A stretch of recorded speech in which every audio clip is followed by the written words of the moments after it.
नाज़रीन, हमारे साथ मौजूद हैं अमेरिका से इस वक्त गुलाम सुगरा साहिबा, जिनको हाल ही में विमेंस डे के मौके पर अवार्ड मिला है। आइए अपनी गुफ्तगू उनसे जारी रखते हैं।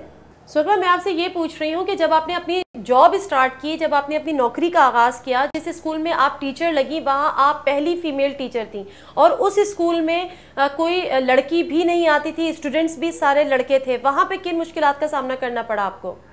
नहीं, वो गर्ल्स स्कूल था, वहाँ पे लड़कियां आती नहीं थी, बल्कि उनको छोड़ते नहीं थे स्कूल में।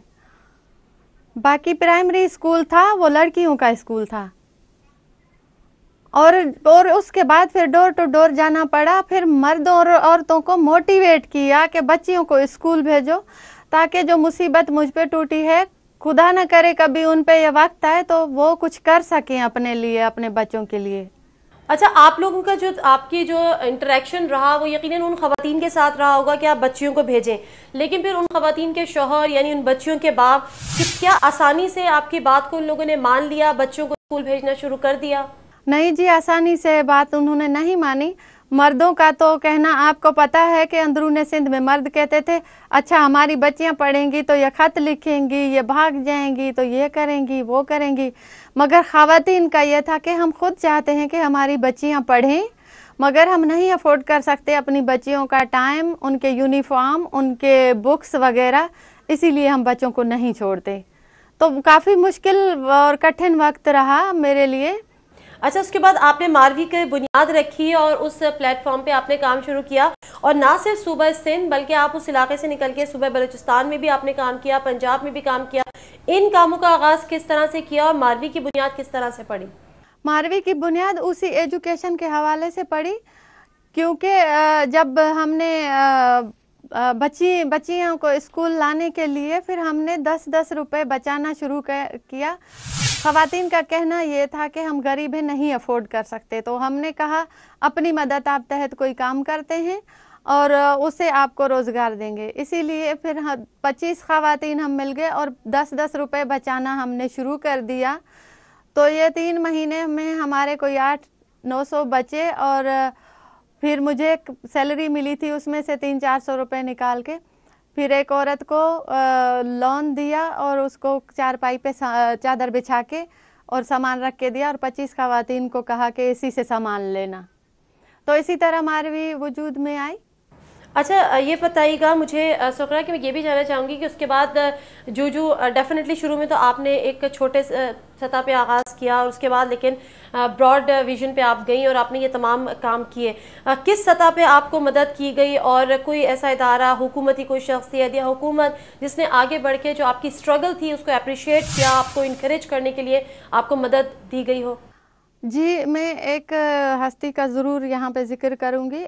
NGO RC की मैडम सादिका सलाहुद्दीन ने बहुत मेरी मदद की और उसी ने हेल्प की और डोनर को वो लेके आई और अपने गांव में फिर हमने काम शुरू किया ऑक्सफैम GB के साथ और ILO के साथ, और फिर वे सेविंग क्रेडिट प्रोग्राम शुरू हुआ और मारवी की बुनियाद बढ़ी। अपने गाँव के अंदर हमने काम किया। अच्छा, अब ये जो आपकी NGO है मारवी, इसमें आप लोगों के क्या क्या काम होते हैं, किस किस तरह से आप ख़वातीन की मदद करती हैं? जी, मारवी का जो विज़न है वो है वुमेन एम्पावरमेंट। हम औरतों की एम्पावरमेंट के लिए काम करते हैं, जिसमें हमारे मुख्तलिफ प्रोग्राम चल रहे हैं, लाइक कैपेसिटी बिल्डिंग है, माइक्रो क्रेडिट है, फर्स्ट जो है हमारा सोशल मोबिलाइजेशन है और सोशल डेवलपमेंट है, जिसमें हम हेल्थ है, एजुकेशन है, और हम डिसेबिलिटी पे भी काम कर रहे हैं। और जो ख़वातीन पे वायलेंस हो रहा है तो वायलेंस को कम करने के लिए और ख़वातीन को राइट्स दिलाने के लिए काम कर रहे हैं।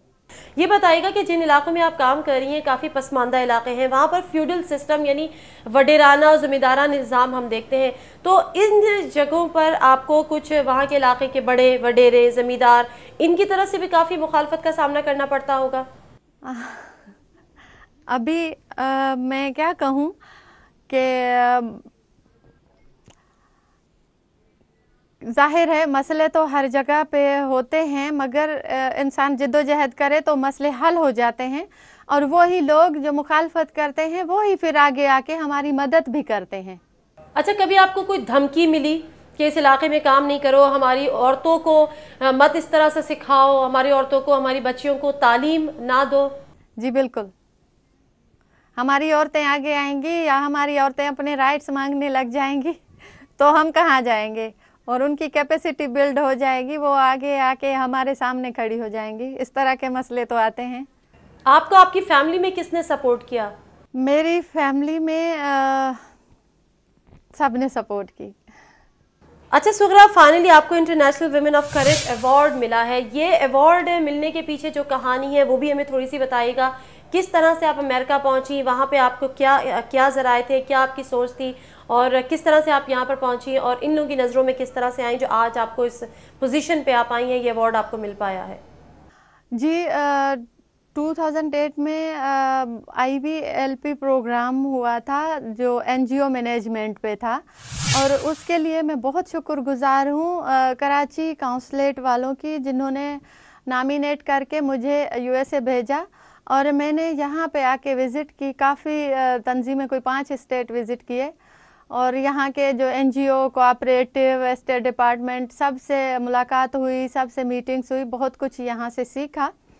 और यहाँ से सीख के फिर उधर जाके पाकिस्तान में आके मैंने और काम बढ़ाया, और मैनेजमेंट का इतना पता नहीं था, तो मैं यहाँ से सीख के उधर मैंने अच्छे तरीके से मैनेज की चीज़ें। तो मैं बहुत शुक्रगुजार हूँ कराची काउंसलेट वालों की, इस्लामाबाद काउंसलेट वालों की, जिन्होंने मुझे इस IV पे भेजा, और मैंने यहाँ पे आके बहुत कुछ सीखा।